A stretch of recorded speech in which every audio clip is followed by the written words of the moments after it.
Welcome back. We're a few months away now from our property tax bills showing up in the mail, and if recent past is prologue, we could be paying more. The nonpartisan Wisconsin Policy Forum has this new report out assessing the state's property tax trends, and they found that we're riding back-to-back years of record increases. Their research showing that the gross levies in 2024 and 2023 were the highest in the last 15 years.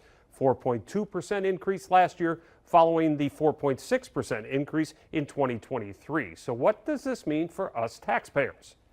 And we welcome in Mark Sommerhauser. He is a researcher and the director of communications for the Wisconsin Policy Forum. So Mark, let's just start with this 30,000-foot view of this information and your findings. Were they at all surprising? Yeah, so what we found, kind of our top line finding here, is that gross property tax levies across Wisconsin increased 4.2% in 2024.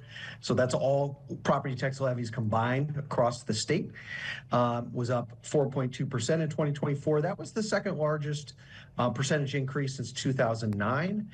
I wouldn't say it was surprising, but it was certainly notable. Only the year prior, 2023, did we see a larger increase in this number.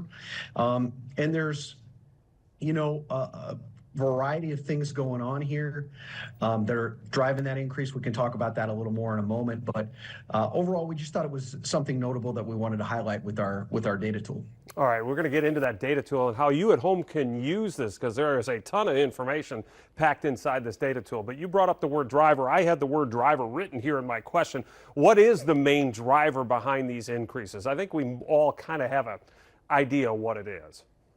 Yeah, so there's definitely multiple things at play here that can affect property tax levies, but something that we've seen a lot in the last few years here in the state of Wisconsin that's definitely one factor is the number of school districts that have passed referenda to increase their local property tax levies. The forum has done a lot of research separately about this trend, about how many more school districts are going to these referenda. In the majority of cases, these ballot measures are passing, and that's definitely a significant contributing factor here that's going into this larger increase. Yeah, you mentioned rather the data and research you guys have done on this. A record 148 passed in 2024. There were 94 referenda on the ballots this past spring. That was the most ever by your research in a non-presidential, non-midterm election year, and it doesn't seem like it's going to slow down anytime soon, Mark. In fact, just for example, the Appleton Area School District is considering an operational referendum because they're dealing with a budget deficit. Is there anything that may be passed in the state budget that would indicate a slowdown in this rate of referenda that we're seeing on ballots? It's too soon to know exactly how that's going to play out at a statewide level. There was a significant increase in the state budget, about $500 million increase over the biennium in state aid for special education purposes to school districts. And that's something the school districts have been talking about for a while. And I think it's possible that it could affect, at least in the case of a few districts, could it be a difference maker between them needing to go to referenda or not? Potentially.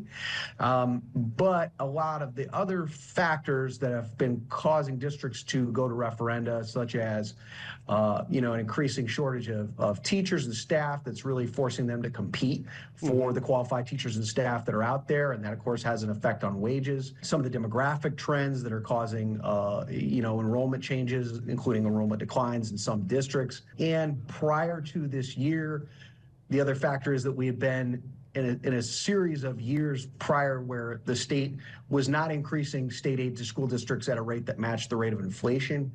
All those factors kind of come together, and it seems like those factors are still going to be at play going forward. Mark, let's get back to the top line here about the increase in the property tax levies. You also noted in the research, property values across the state went up 8.6% here in 2025. So what do that combination of factors, what could that potentially mean for our property tax bills that we're going to receive here shortly? Yeah, so you mentioned the top line finding on equalized property values across the state up 8.3%. definitely a significant increase. Actually, not as big as the increases we saw a couple of years ago. Right. Your viewers may remember that we saw this huge spike in property values around 2022, 2023, around in that period. So this is a big increase, not quite as big as those years, but still the third largest in the last 2 decades. The property value increase actually won't really be a factor in terms of people's tax bills Okay. as much because just the system that we use here in Wisconsin. So the only instance where it would really cause somebody's property tax bill to increase is if their property increased in value by much more than their neighbors in their community. And we're really not, in most cases, we're not going to see that because we're really seeing a pretty broad-based increase in property values. So it's not just one home typically in the neighborhood, it's all the homes in the neighborhood are appreciating in value. So that piece of it won't have quite as much of an impact. The increase, though, in overall property tax levies is something that some of your viewers could see reflected in their tax bills. All right, let's go to this tool because I'm curious, because you can search this tool, you can go to your county and find all the information, and it drills down. It breaks it down by school district, TID districts, county, tech schools, all this stuff. You can search by your county. You can also search by your own municipality. So how should taxpayers use this tool? What will they discover by using this tool, Mark? I appreciate that, and we encourage everybody to go to our website, wispolicyforum.org. The tool is free for anybody to use. If they just go to that website and they click on the research tab up at the top of the screen, they'll just click on the very first thing that comes up, which is called 2025 Property Values and Taxes Data Tool, and then that will get them into an interactive Tableau format where they can look at all these different things. So if they're interested in property values, property taxes, they can click on that, and then they can drill down, like you said, into what's happening in their county or what's happening in their municipality. The good thing is that as some of your viewers may know, there's all these different local entities that have a tax levy that each property taxpayer pays. So there's your school district, your city, your county, technical colleges, and so forth. And so what this enables you to do is kind of look at how the levy is changing at each of those jurisdiction levels. So that gives you a sense of, what might be causing your bill potentially to increase. You can get a little better sense of which of those local governments, is seeing maybe a bigger or a smaller increase.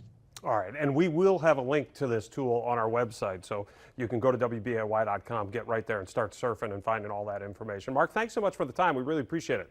Yeah, thanks for having me on.